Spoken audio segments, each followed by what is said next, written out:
Hello, screenwriters, and welcome to Writing for Screens, the Screenwriting Step-by-Step Project, episode 214. My name is Glenn Gers, and every Monday through Friday, if I can make it, I come to you at 3 p.m. Pacific Standard Time to let you look over my shoulder, share my screen as I write a script. I am doing this in order to demystify the process of writing scripts.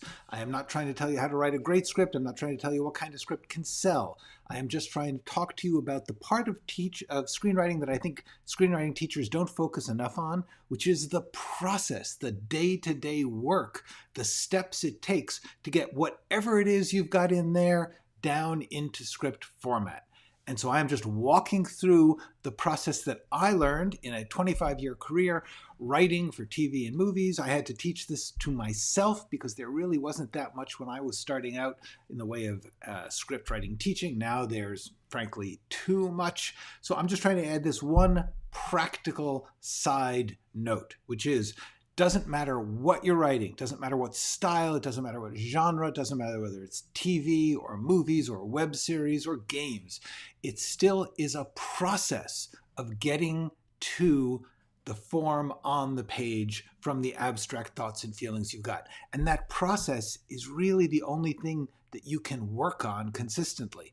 Every project has its own problems. Every artist is going to have to find their own way of doing it. There's no right or wrong way to do this. So all I'm saying is pay attention to how you get stuff on the page. The main thing is get it on the page. You can't write a great script if you don't write a script. So that's it. I am just trying to walk you through this in the hopes that you can find some tricks or techniques or tips that might work well for you.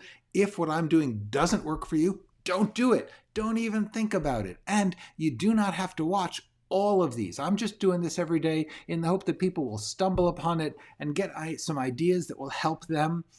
And what I really have to teach is on my channel in the first 3 playlists: Screenwriting Essentials, Screenwriting Tools, Skills, and Craft, and The Process, Being a Writer. These are all videos where I took a certain topic, like creating a ritual, like genre, flashbacks, dramatic action. I made it the thumbnail. You can't miss it. Nice big words saying what it's about.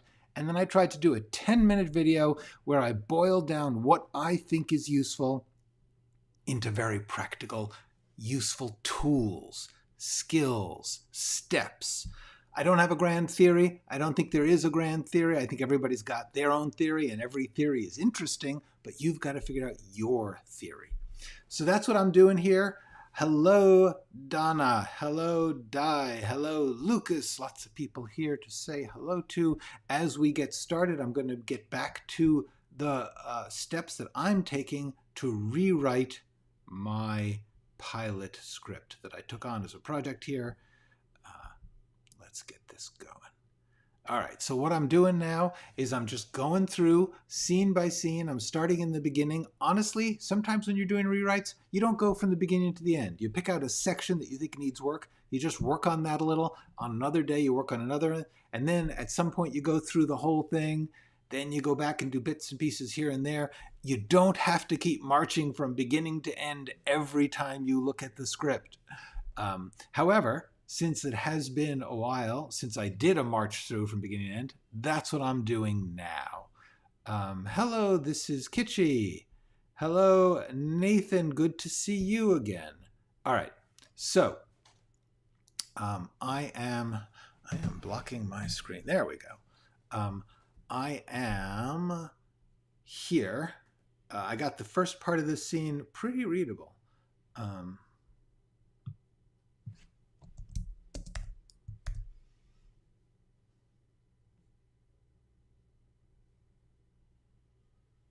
Okay.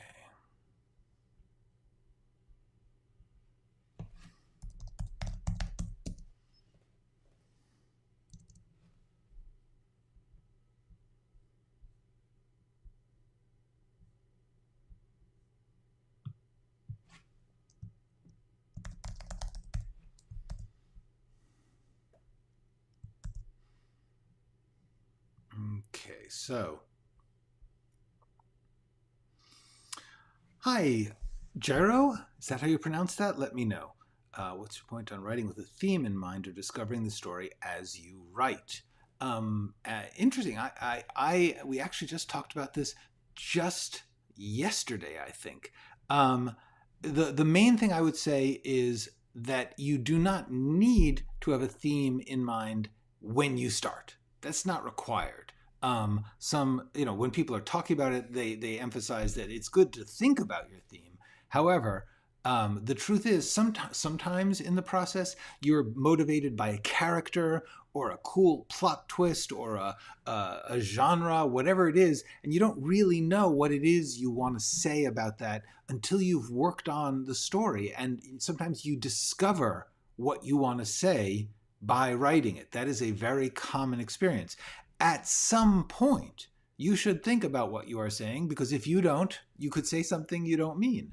I did a whole video on the subject of theme, which I urge you all to watch. It's called Theme, and you can find it there on my channel. But my basic answer is there's also a big difference between discovering the theme as you write or discovering the story as you write. I am a big proponent of outlining, that you should discover the story as you write the outline, but not as you write the words of the script, because honestly, that there are big questions that have to be worked over, reworked many times in forming a story. So that if you just decide, I'm going to start writing this story because I've got a cool opening sentence and I'm just going to see where it goes, you certainly can do that, and there are people who do that. I think a fair number of them outline subliminally. They outline without putting it on paper, but in their head they have a rough idea of the story. Also, many people work according to the standards of a genre or the standards of a time and place that they're working in, and so therefore there's already a kind of set of rules for the story. And therefore, they don't really have to think that much. They say, I know the rules. How will this apply to the rules? And then they work that out as they go along. I only can say, if that works for you, do it. If it doesn't, if you find yourself getting lost or not being able to rewrite, that often happens with people who just write by impulses. They can't stop and step back and look at it to even do the rewrite. So I guess my answer is, if it's working, do what works. If it's not working, I would urge you to look at my video, Why Outline, and How to Outline, because those are about discovering the story as you write the outline, which is a very creative thing. But theme and story are different. You can write a whole story without ever thinking about the theme. You can come up with a whole theme and not know your story. They're different things. Theme is a statement. It's a point of view. It's an idea. A story is a set of events with characters. So therefore, my answer is, I would not personally advise discovering the story as you write. I would advise that it's fine to discover the theme as you write. I personally like to try and name it pretty early on in the outline, but it can change. I might decide that something else is the theme, or that the theme isn't quite what I thought it was because of what I'm learning.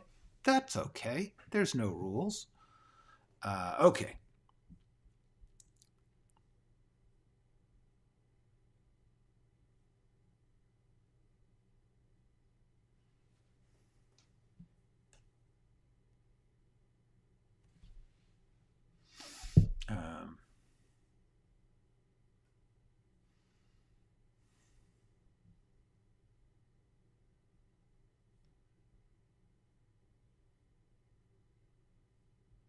Hmm.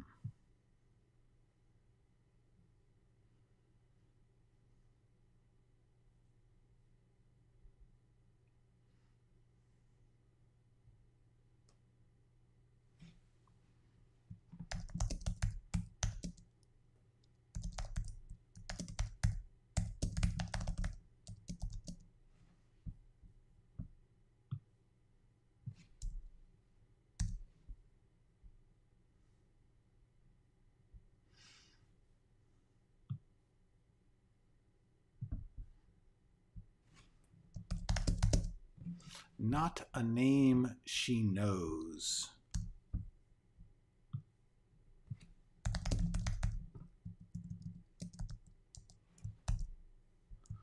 All right. So this is, let's see.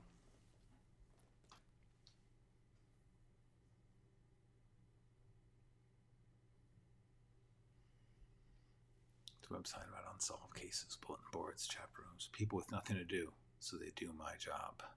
Web sleuths. Yeah, that just sounds bad. Don't need the winces. She's saying it. This is an interesting little rule. It's not a real rule, but my feeling is if the thing that you are putting into what they call the parenthetical, which is an explanation of how someone feels or what they are doing while they speak, if that thing that they are feeling is evident in the words, you don't need the parenthetical. Okay, yeah, that just sounds bad.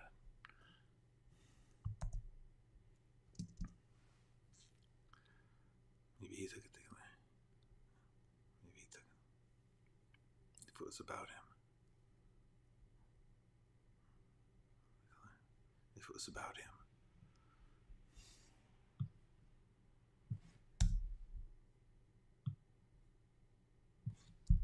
CSK has been cold. CSK has been cold for 40 years. If he's alive, the guy's like, if he's alive, he's like 70. I think your husband was stirring the pot and he stirred up a copycat.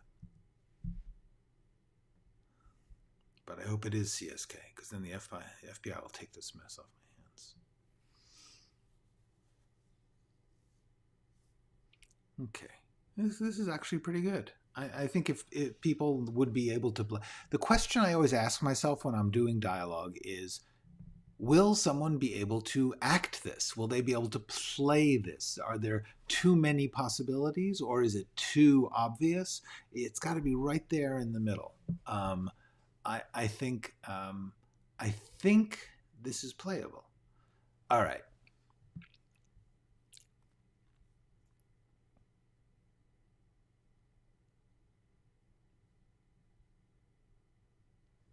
If he's even alive. If he's even alive, he's like 70. He's 70. He's like 70. I think your husband was stirring the pot and he stirred up a copycat. But I hope it is CSK, because then the FBI.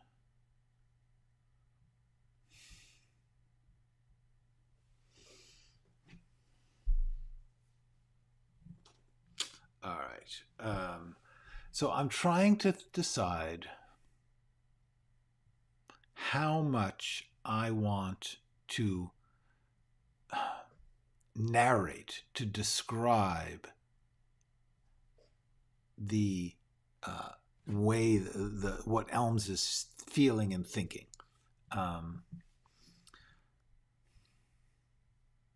Because I've said several times his attitude, his feelings, wearily, matter-of-factness.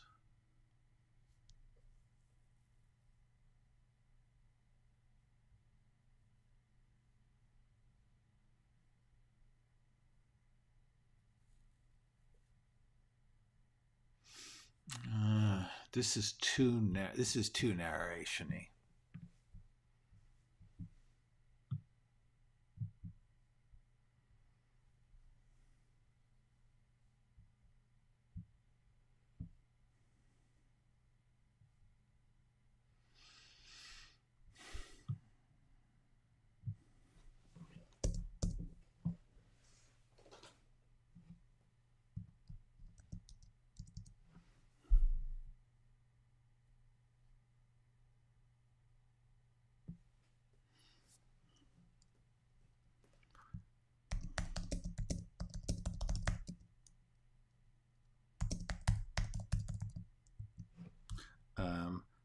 Hi, Rachel.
Um, Lucas, I'll get to that in a second. Um,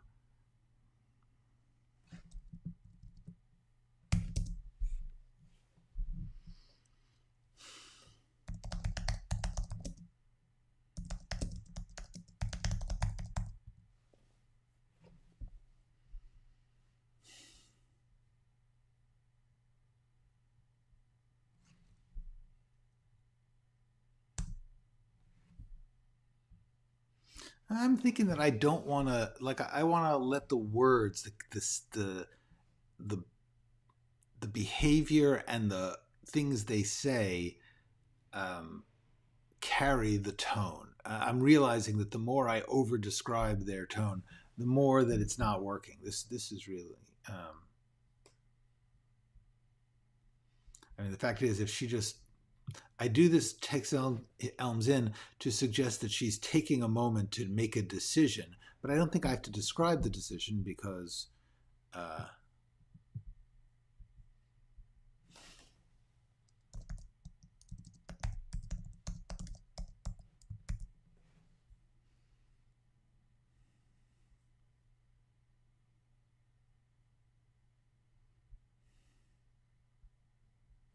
Yeah.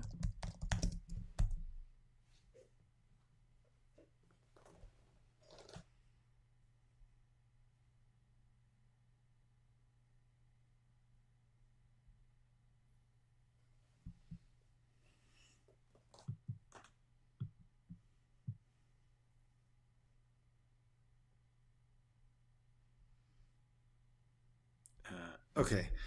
Hang on a second. Let me see if I can find. I happen to have here a quote on the topic of show, don't tell. I guess I don't. Hold on.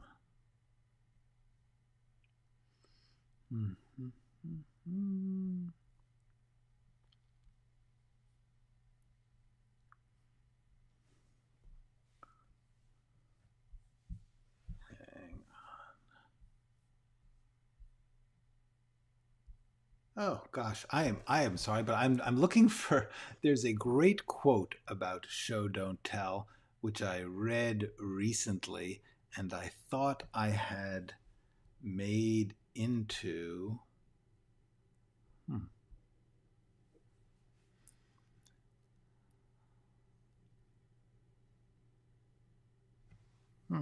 I guess not. Exported quotes. Yes, here we go. Here it is. Okay, hang on. Sorry for the delay on this, but it's going to be worth it. I swear it. Get ready. All right.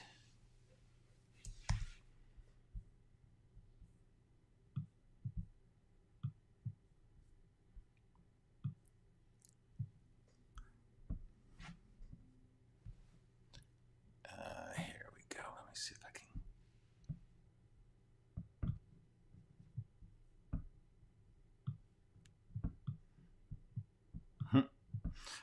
Sam Esmail, the showrunner and creator of Mr. Robot, said, and here's the thing about this. I honestly do actually agree with this. I believe that the intention of Show Don't Tell was well intended. Let's talk about Show Don't Tell. Here's the deal with Show Don't Tell.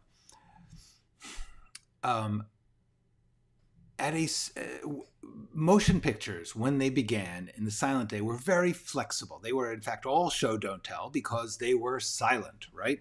So therefore, the language of film, as it developed, began to figure out how do you show things to the audience. Now, partly they would just explain them in title cards, but the question of the close-up of people's behavior, there's many, many ways to show something happening.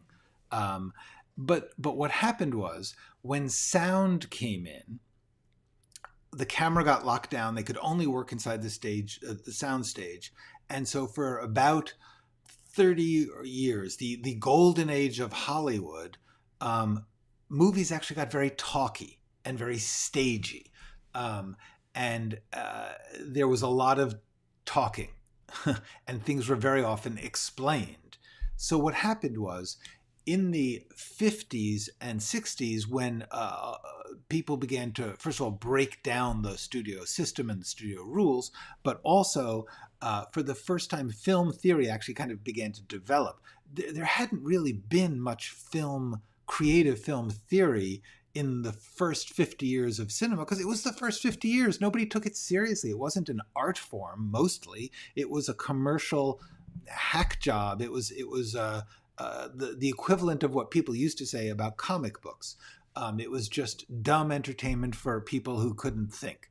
It was cheap stimulation. So only after a few generations of film did people start to say, no, this is a legit art form, a popular art form. And so in the 1950s and 1960s, film critics began to really take entertaining films seriously and think about how they worked. At that same time, film schools were being developed. All of this broke down into a new concept of the director as storyteller, and of cinema as a wide-ranging way of telling stories. This is all great stuff, but the problem is that became an antipathy to dialogue. People were so eager to teach the language of cinema that they decided the language of cinema is only visual. That's actually not true. The language of cinema, the language of movies, the language of screen entertainment is a combination of many, many other arts. That's what's so remarkable about it. You have the art of storytelling and acting and dialogue, and the art of visuals. You have the art of music. You have the art of production design, the art of editing. There are so many elements in what makes a screen work. And in desperately trying to get respect for or understand the visual, they decided it had to be triumphant over the verbal. That was a big mistake, because in truth, you need both. In truth, although there are some nice movies that are relatively nonverbal, most of them, if you really want to watch the behavior of human beings and their encounters, they talk to each other. Most of what you and I do in our lives, we do through talking. So therefore, the language of visual screen work kind of became fascist, and it overloaded the art. And now and then you'll find people who can handle both, but unfortunately, a lot of movies are dumb or shallow or superficial or just visual, because they are so desperately trying to avoid verbal. Verbal is human, okay? Most people communicate most of the time, and most stories are going to be about those human interactions. So therefore, I believe that the emphasis on show, don't tell has become warped. It's a legitimate concept, but the truth is, the many ways of showing something include talking. I believe that the concept show, don't tell can also be interpreted as do not just explain things to the audience, which is good advice. The truth is, most of the time, you don't want to have the movie literally talking to the audience or explaining things to other characters. However, that can be a legitimate form of storytelling. Scorsese is actually a big fan of that in Goodfellas and Casino particularly. Those are narrated stories. They're stories told to the audience. There's actually one called Life of Pi. Life of Pi is amazing. Hang on a second. Let me just... Life of Okay. The movie Life of Pi, it's based on a prize-winning novel. But but in fact, the story of Life of Pi is someone telling another person a story. And as such, you would say, oh, it's telling, not showing. Not so, I tell you. So the answer would be, uh, do not just have characters explain everything. I think that I try to get that by saying focus on the dramatic action. In other words, everything, almost everything in your story should be a dramatic action. If it is a dramatic action, does not mean a drama like big yelling or fighting. It means someone is taking an action with a purpose, with an intention that creates something in the relationship with the other characters. That's dramatic action. Please, if you have not watched dramatic action, watch this video. However, the main thing about that is that there are many forms of dramatic action. Citizen Kane is a very complex series of ways in which things are, frankly, told, not shown. But at the same time, they are shown, not told. So I guess what I would say is show, not tell has become a dog whistle for words are bad, pictures are good. That is just not true. Good screen work will have both. And so I believe that that is what Sam Esmail was getting at when he said this, which it's just funny. So the answer is, that's my take on show, don't tell. It is valuable to recognize dramatic action. It is valuable to recognize the ways that you can tell stories by what you're seeing. But to believe that the visual is more important than the verbal is just bad writing. Hi, SJ. Thank you very much. I really appreciate that. That is very kind of you. Thanks. Let's get back to this. All right. So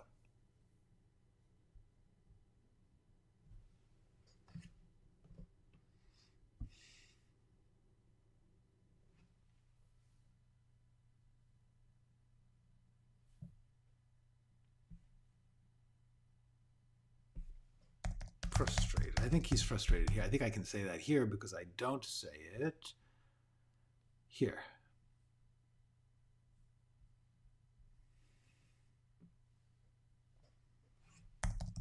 Grimly, I'm going to go back to that. All right. You're welcome. I try to. Hi, Larry. Glad that you have been lurking. That's good. Keep work, all of you. For those of you who are working while I talk, cool. Your work is more important than my work to you, and you should always do that. If I am somehow comforting in my way of being here, great. Okay. Oh no. So we got to this.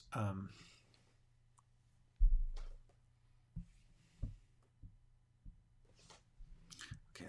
Have I said his size? Yeah. No, I haven't. Okay. So.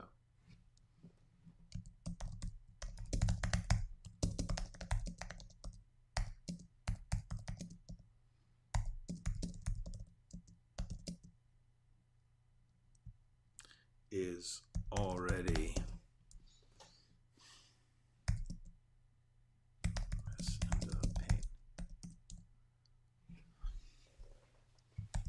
everybody like George. All right.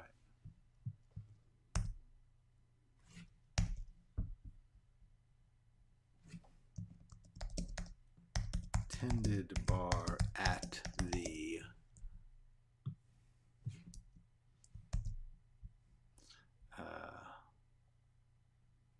I'm so glad. Thank you. Yes, I saw your comment the other day. I am glad that you are here. Feel free to ask a question if you are so inclined, and I will try to answer it as bestest I can.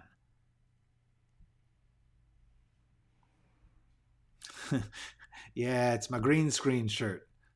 You can just take my whole body right out of the shot if you've got the right software. Okay. Um, Attended bar at the. I need the name of the bar. The Whisper Inn. Whisper Inn? Nah. The. Okay. Time for bar names. The Tender Bar. The. Sorry, that's the name of a movie about a bar. Um, Not a great movie, honestly. It's okay. It's got some stuff, but he tended bar at the.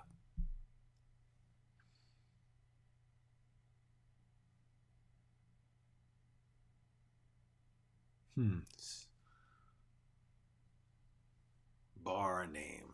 Uh, Everybody liked George. Everybody liked George. He tended bar at the.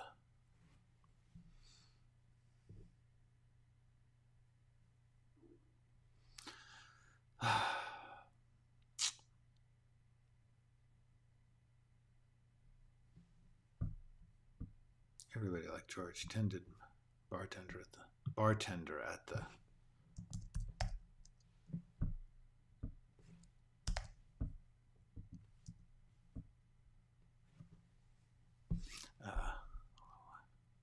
Hello, Kirby.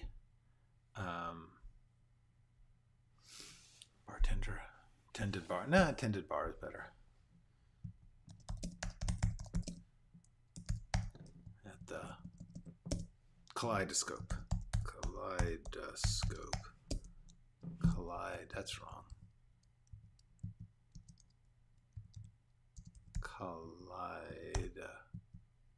Kaleidoscope. That's also wrong. Kaleidoscope. The kaleidoscope. It's kaleidoscope. Tended bar at the for 15 years. He tended bar at the kaleidoscope for 15 years. Kaleidoscope. That's it. Okay. The reason I like kaleidoscope is because it's this jumbled up thing that you change. It's basically Broken Mirror, which is kind of what this story should be like. Maybe he owed somebody money, or slept with somebody's wife. Nothing to do with the podcast.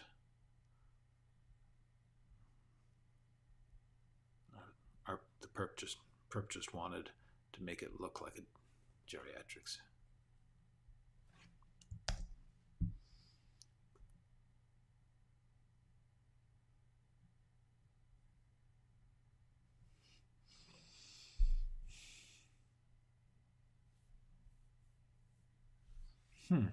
Okay.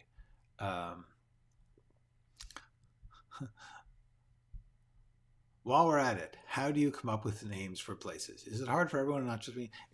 Coming up with anything is hard because the name for anything is hard. This is why the Whiskey Shack. Actually, that's pretty good. Actually, thank you. The Whiskey Shack. I'm gonna keep Kaleidoscope because it's more in the theme of the story. But Whiskey Shack actually is a good bar name. I would go there. Hang on. Let me just point out for Mythical that the video I did on brainstorming and scrap piles is hang on, dramatic.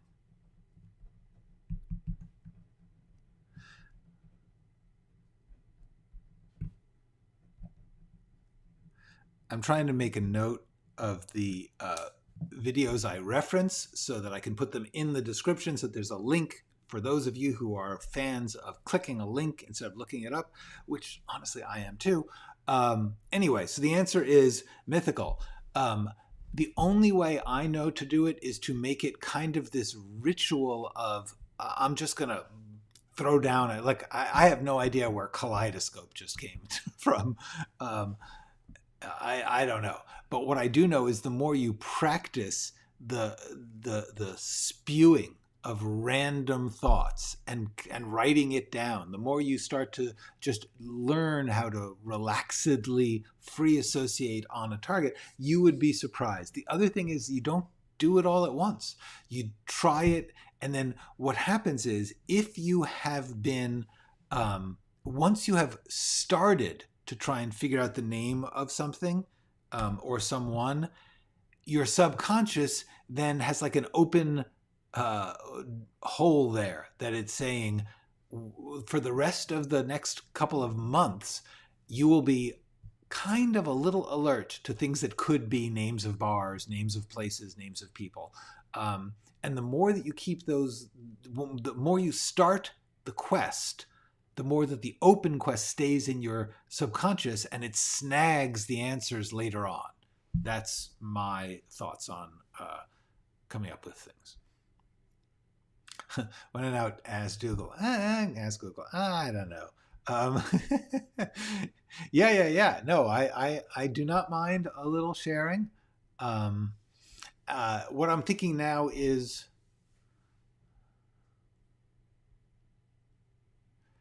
do I want to bother with this? It's a nice little joke, because what he's sort of doing is saying, well, you could be the killer, and she's like, nah, not me. And you know what? I'm gonna leave it. I like it. It's just a good. Those are very fun lines. It's to toss at each other.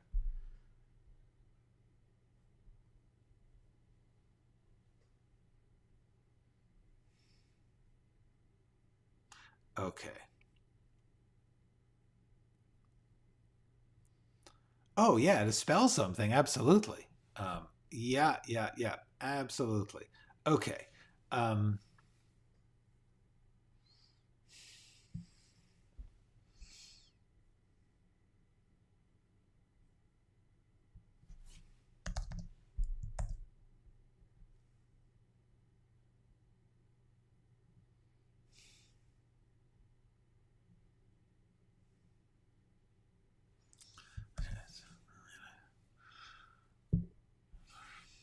all this shit, including all this crap. Madeline just wouldn't say shit. Not. I mean, it's not that she wouldn't say it, but she is generally a somewhat conventional, playing it safe, nice person. Um,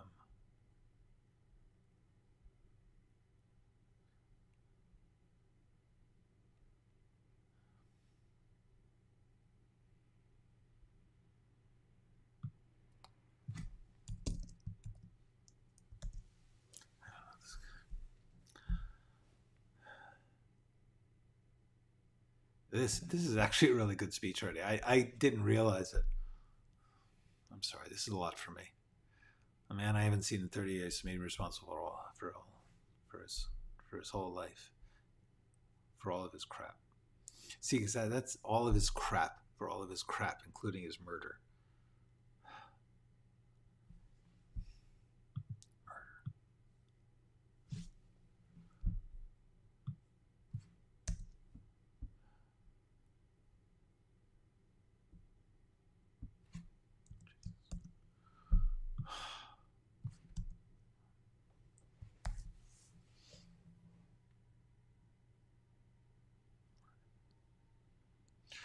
Yeah, I know. So I haven't seen a man I haven't seen in 30 years is made responsible for all his crap, including his murder.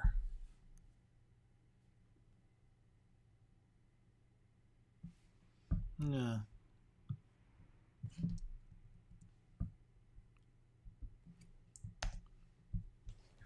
His murder. Yeah, that's better. I mean, later on she'll get into it more.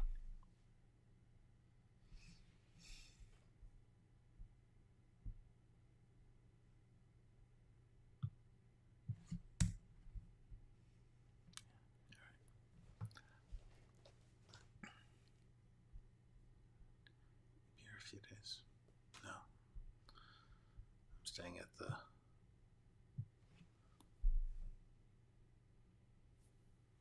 Okay, does this town have a chain hotel? I'm staying at the.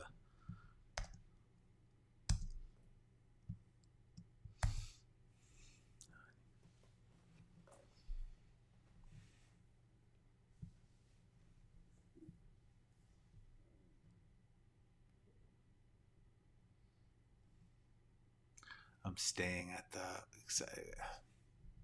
because I'm trying to decide how small this town is, whether there's like I'm staying at the Comfort Inn. Comfort Inn. Staying at the Comfort Inn.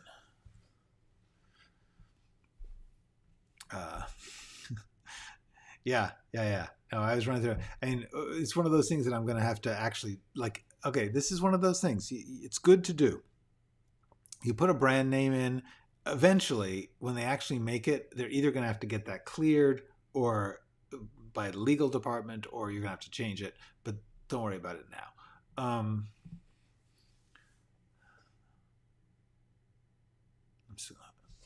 need to go home tomorrow. I'm at the Comfort Inn tonight. I'm at the Comfort Inn on 261. I'm at the Comfort Inn on 261. Yeah, but she wouldn't say 261 because she's not from there. I'm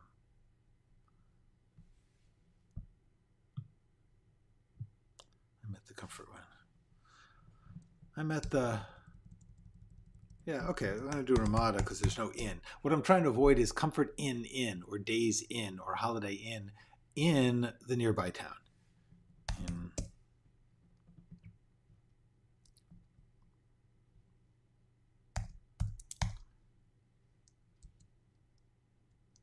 Darnton. I'm at the Ramada in Darnton.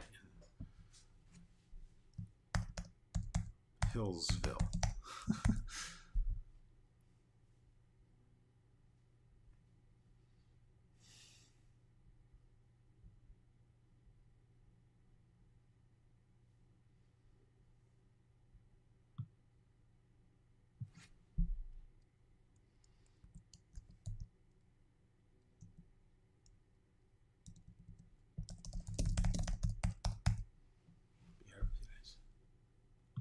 Be here a few days. The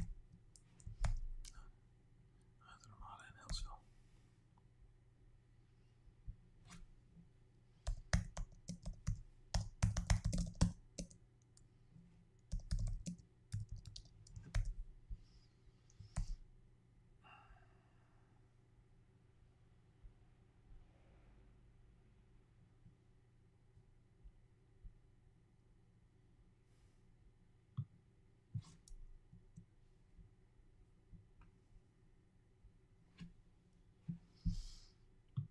Left alone.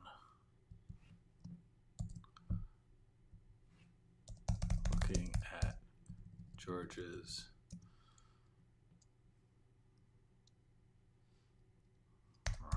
ramshackle home? No.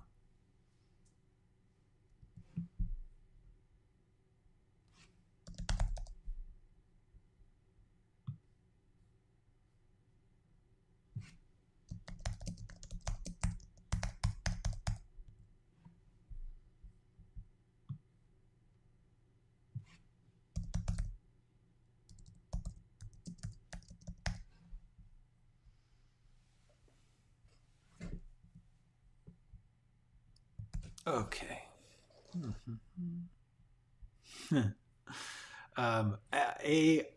This town I don't think has an Airbnb in it because this is supposed to be not a touristy kind of town. And also I want her to be very corporate minded. She's not the type. She stays in a chain hotel if at all possible.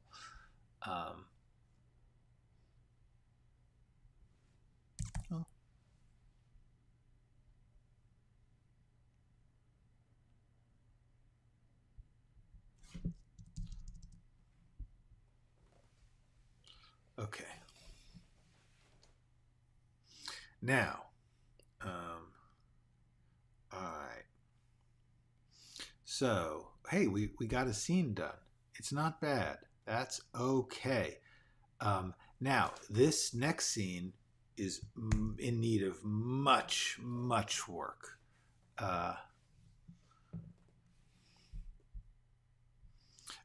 Here's the deal about using name brands, having T-shirts with logos on them, anything like that. Most production companies and producers will not want that to happen because there's the potential for legal problems. So therefore, they go out of their way to not do it. What I would say is don't particularly worry about it. It's more important when you're writing an original script for yourself to show that you get the flavor, that you get the tone. You wouldn't want to necessarily set a whole lot of scenes in a location that had to be a Marriott.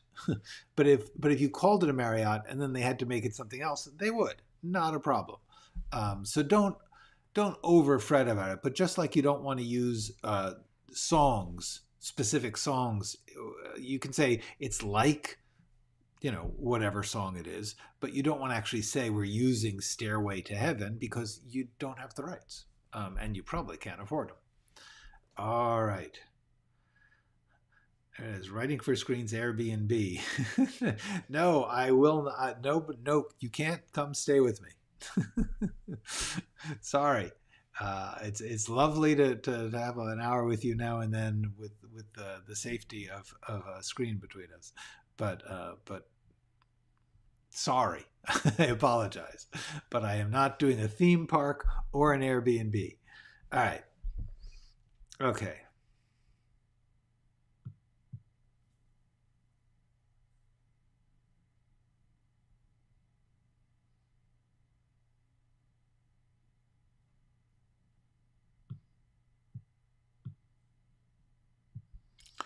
I am going to switch my punctuation here.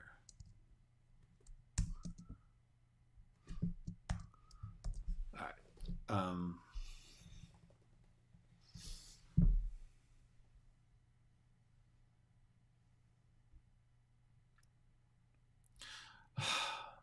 This is not right. Who the hell is she? I know. Who the hell is Zena Morano? Okay, Zena Morano. See, because then the cut goes right to the answer. That's the kind of thing you want to do. Now, do we want to bother? Yeah, that's good. But I think I'm going to take away. See, here's the thing. The bold is supposed to represent writing that you're looking at on a screen. And I just put it in bold so that you say like, oh, that's like something you're reading. But then here, the bold is we're identifying a new character.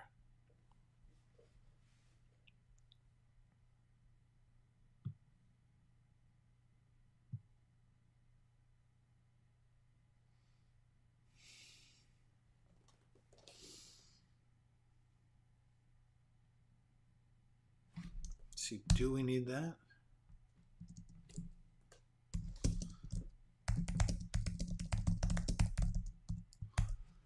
Yeah, I think that's it.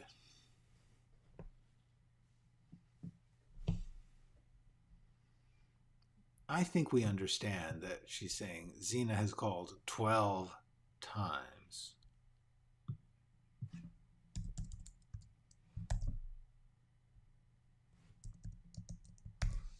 There we go. Okay. Okay, now here's the thing. This line doesn't make sense. She's not answering this one.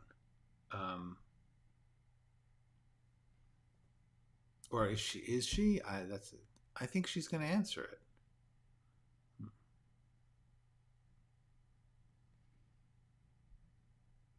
So I guess what I have to do here is I originally had it went back to voicemail, like she just didn't answer it. Well, maybe that's the answer. But then, no, the phone's gonna call. Actually, maybe this. How about this?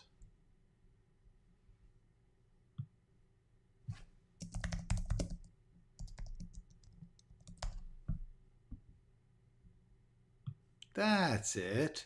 It's not ringing again.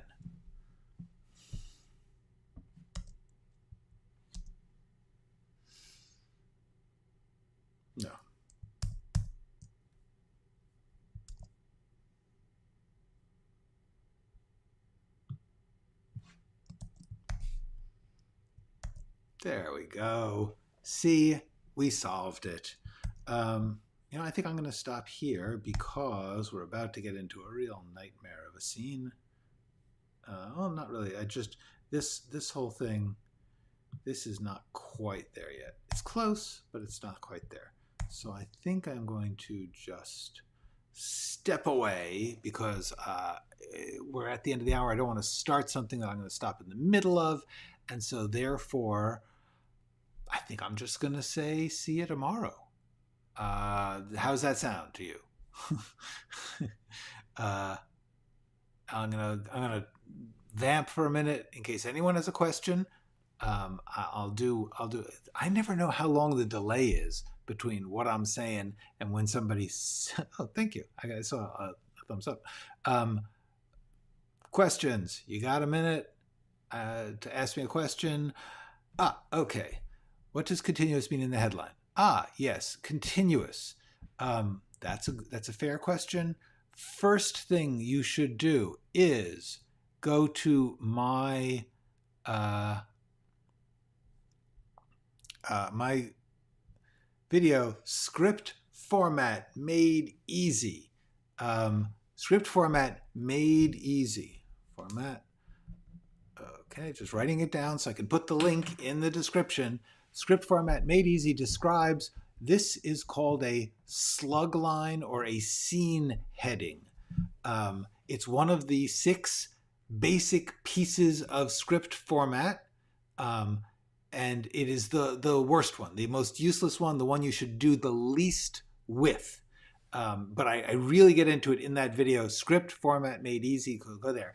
The basic answer is, in order to separate a scene, when you leave one location or time and you go to a different location or time, you do one of these things called a scene heading. It is done in all caps. It always starts interior or exterior, and then it has what location you're going to and what time it is. So continuous means continuing.